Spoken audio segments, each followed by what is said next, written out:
Some of the issues back 8 years ago were more like gang culture, drug use, alcohol misuse, the ways a lot of young people getting into the wrong things and going down the wrong paths due to peer pressure or just being depressed because of the lack of support.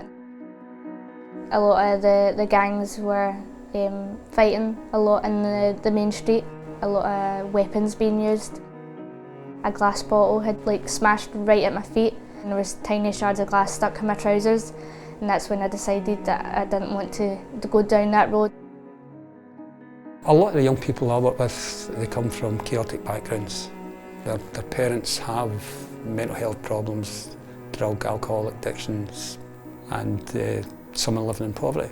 And it has a big effect on these young people, and some of them even end up in prison. So there was a lot of people that I used to rely on just to keep me safe and to keep me on the right path and make sure I didn't steer down the wrong one.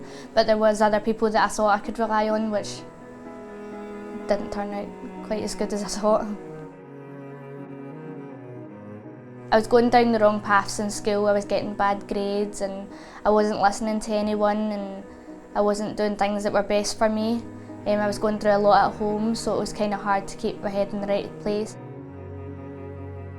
When I first met Johnny and Julie, they wanted to help and I didn't understand why they wanted to help me.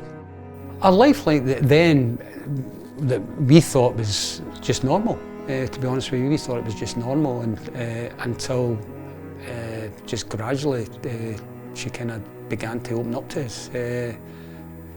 That's when we kind of found out that obviously there were problems within the house.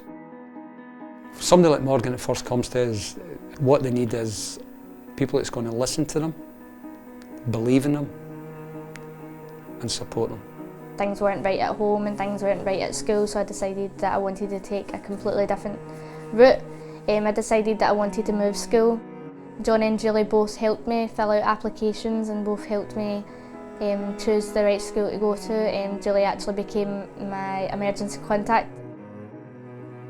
I was never one to expect myself to go to university, but I got into University of West of Scotland to study law. Morgan going to university, I think, kind of broke the mould in the family. I think Morgan's been the first within our family to get to university, which is a marvellous achievement in itself when you look at what the problems that the young girl had to bear all these years ago. Back 8 years ago, I wouldn't have expected myself to go to university. I wouldn't even expected myself to have passed my exams.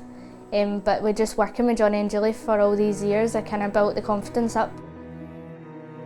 The support we gave myself and Julie, my colleague, to Morgan was quite significant. I think at that particular time, it was easy for Morgan maybe to go down the wrong road. If I hadn't met Johnny and Julie and hadn't started working at Aberlour, I get quite scared to think about it, trying to understand if I'd be into drugs or addicted to alcohol or even worse, in prison or dead.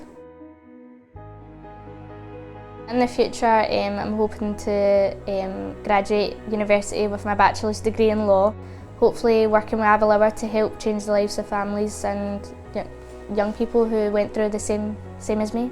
There is some hardships that we're still facing, but we're working on it. When you help a young person like Morgan to get out of the situation she's in, it can be so rewarding. It can be so rewarding. But also there's times when we've not been able to do that. It's funding that we've just not got the capacity to do it. When Morgan came to us with her issues, that took a long time.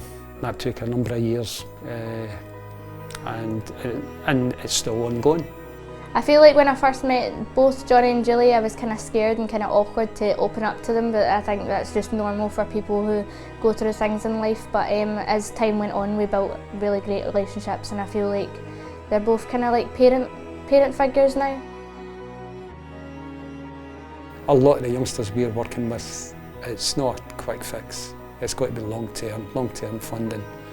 You've got to be there for the full journey, and if that journey might take a week, a month to a year, whatever time it takes, we need to make sure that we're there to support these youngsters.